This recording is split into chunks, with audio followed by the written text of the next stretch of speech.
Dans un coin paisible d'Afrique, là où les baobabs étendent leurs branches comme des bras protecteurs au-dessus des villages, vivait une femme nommée Hawa. Elle était connue pour sa gentillesse, sa patience et sa capacité à porter le poids des autres sans jamais se plaindre. Hawa était mariée et mère de 2 enfants. Son mari, Moussa, vivait dans un autre pays d'Europe, où il travaillait dur pour construire un avenir meilleur pour sa famille. Mais la vie d'Hawa ne ressemblait pas à celle des autres femmes mariées. Au lieu de vivre avec son mari, elle habitait dans la maison de sa grande sœur, Ndeye. Ndeye était une femme courageuse, mais la vie ne l'avait pas épargnée. Une maladie avait affaibli ses jambes, et depuis ce jour, beaucoup de choses du quotidien étaient devenues difficiles pour elle. Hawa avait donc décidé de rester à ses côtés pour l'aider. Elle faisait les courses, préparait les repas, s'occupait de la maison et veillait sur sa sœur comme une seconde mère. Au début, cela semblait naturel. Après tout, dans la culture africaine, la famille est sacrée. Aider sa sœur n'était pas seulement un devoir, c'était aussi un acte d'amour. Mais avec le temps, une question commença à grandir dans le cœur d'Hawa.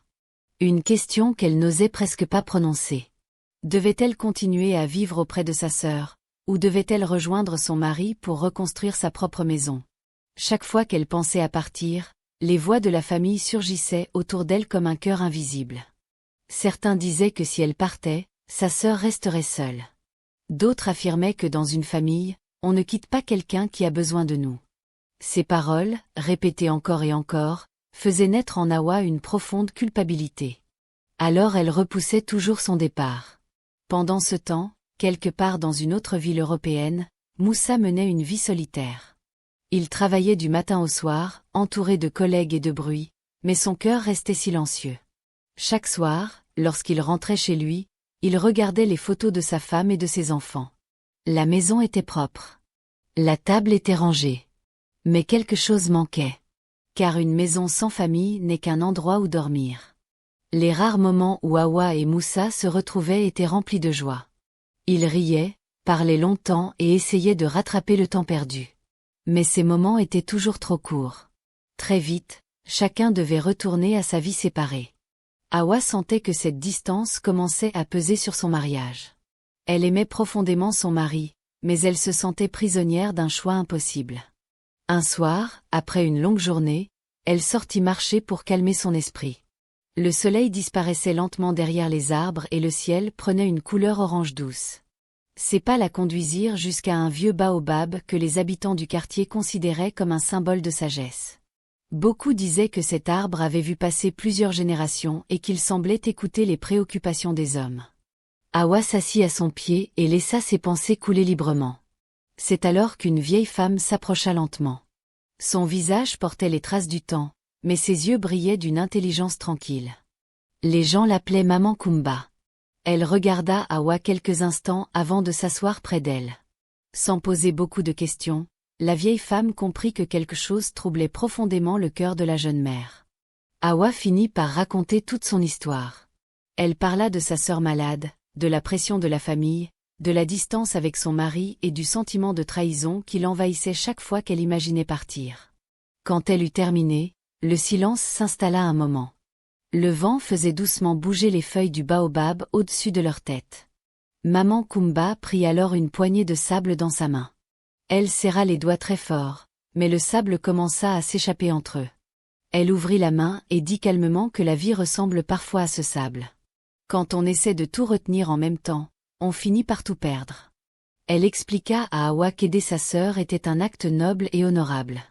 Peu de personnes sont capables de montrer autant de loyauté envers leur famille. Mais elle ajouta aussi une vérité que personne n'avait osé dire à voix haute. Une femme ne doit pas détruire sa propre maison pour sauver une autre. Hawa resta silencieuse, absorbant chaque mot. La vieille femme continua en expliquant que le mariage est aussi une responsabilité sacrée. Dieu confie à 2 personnes la mission de construire un foyer ensemble.